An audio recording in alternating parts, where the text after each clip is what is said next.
everyone, and a huge welcome back to Mr. Guru English. I'm Mia. Alex, I had a really interesting debate with a friend over the weekend. We disagreed on something, but it was a very friendly and polite conversation. It made me realize how important it is to know how to disagree without being rude. I think that's a fantastic point. It's a skill that marks a big step up from being a beginner to becoming a confident, advanced English speaker. Just saying yes or no is easy, but expressing your own opinion politely is a real skill. So, I thought for today's topic, we could explore exactly that: how to agree and disagree politely in English. I think that's a brilliant idea. To make it practical, we'll have our own little debate throughout the lesson. Let's choose a simple topic. How about, is it better to live in a big city or in the countryside?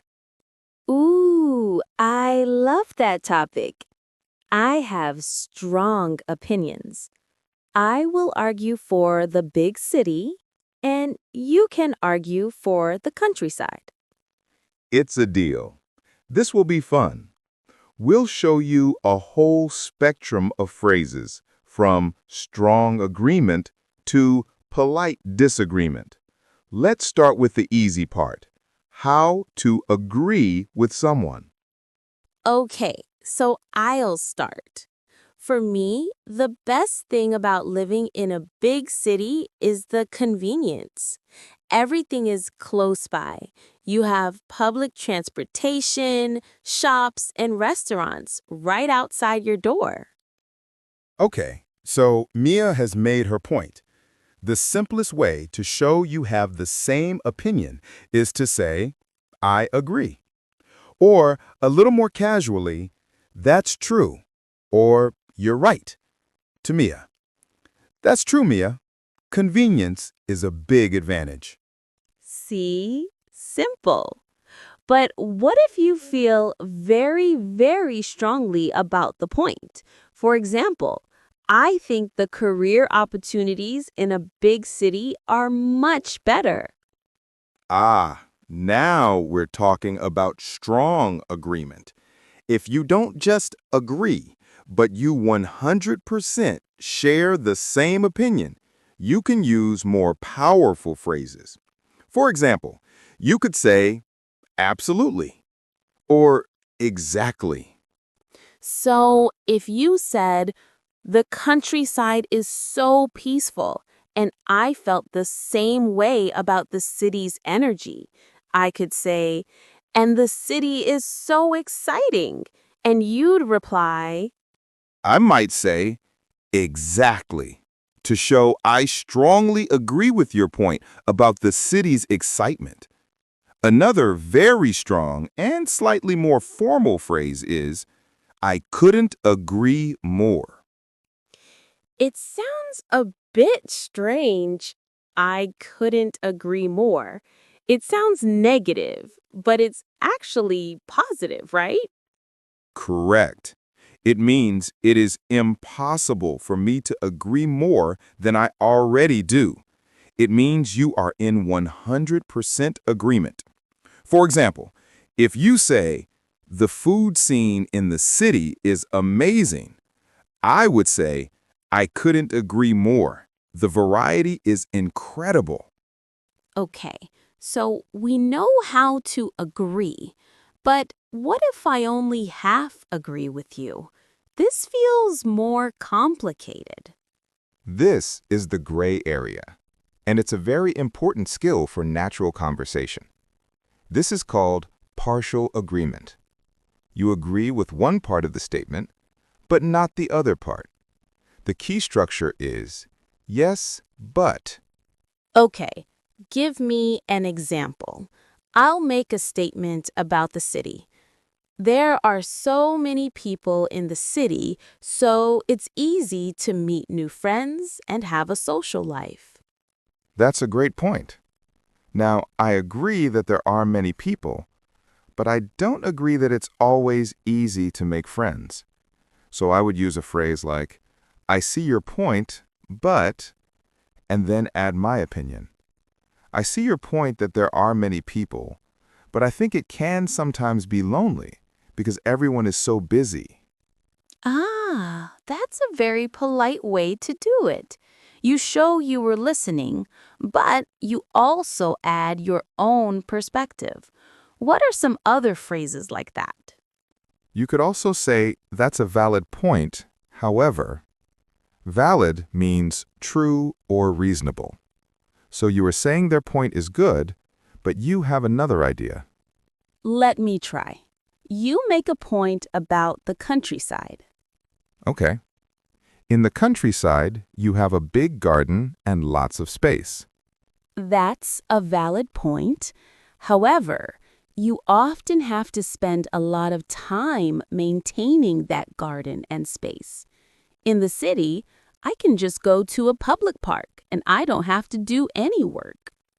A perfect example of partial agreement. One more useful phrase is, I agree up to a point, but. It means you agree with the general idea, but not completely. Okay, this is the scary part for many learners. How do we disagree without starting an argument or sounding rude? The most important thing here is your tone of voice. You should always sound calm and friendly, not aggressive. The phrases we will teach you help to soften your disagreement. Let's start with indirect disagreement. Indirect, so you don't say, I disagree directly.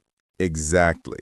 You show that you have a different opinion in a very gentle way. Let me make a strong statement about the countryside. The countryside is much safer than the city. Okay, I definitely don't agree with that. So, what's an indirect way to say that? You could say something like, I'm not so sure about that, or I see it a bit differently. These phrases signal that you have a different perspective without being aggressive. Okay, let me try. You say it again. The countryside is much safer than the city. I'm not so sure about that. I think big cities have a lot of security and public services that make them very safe as well. Excellent. Now, sometimes you need to be more clear and direct with your disagreement, but you can still be polite. How do we do that? You can use softening phrases at the beginning. For example, I'm sorry, but I have to disagree. Or, respectfully, I don't think that's the case. Using I'm sorry, but or respectfully shows that you respect the other person's opinion, but yours is different. So, we've learned a lot of great phrases, but are there things we should absolutely not say when disagreeing? Yes, and this is a crucial cultural tip for speaking English. Avoid very direct and aggressive phrases like, you're wrong, or that's a stupid idea, or just a flat no. I can imagine that would feel very rude. It sounds like you're attacking the person, not just their idea. Precisely. In English-speaking cultures, especially in professional or polite situations, direct contradiction like that can end a conversation. The goal is to have a discussion, not a fight. So always soften your language and be respectful. And always give a reason. Don't just say, I disagree. It's much better to say, I disagree because I feel that. Always explain your thinking.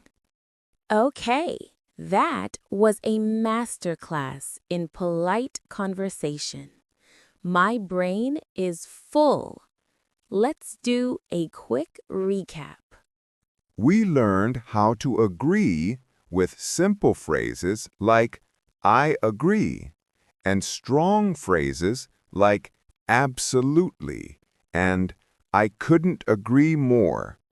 We learned how to partially agree using phrases like I see your point, but, and that's a valid point, however. And we learned how to disagree politely and indirectly with I'm not so sure about that, or more directly with I'm sorry, but I have to disagree. And we learned to never just say, you're wrong. Now it is your turn to join our debate. In the comments below, tell us, do you prefer living in a big city or in the countryside? And why? Try to use one of the new phrases you learned today to agree with Mia about the city or to agree with me about the countryside. We can't wait to read your opinions.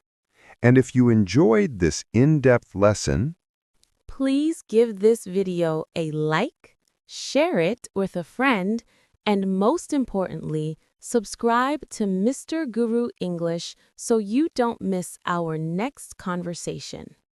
thank you for joining us for this discussion. We hope you feel more confident sharing your own opinions now. Have a fantastic day. Goodbye, and see you next time.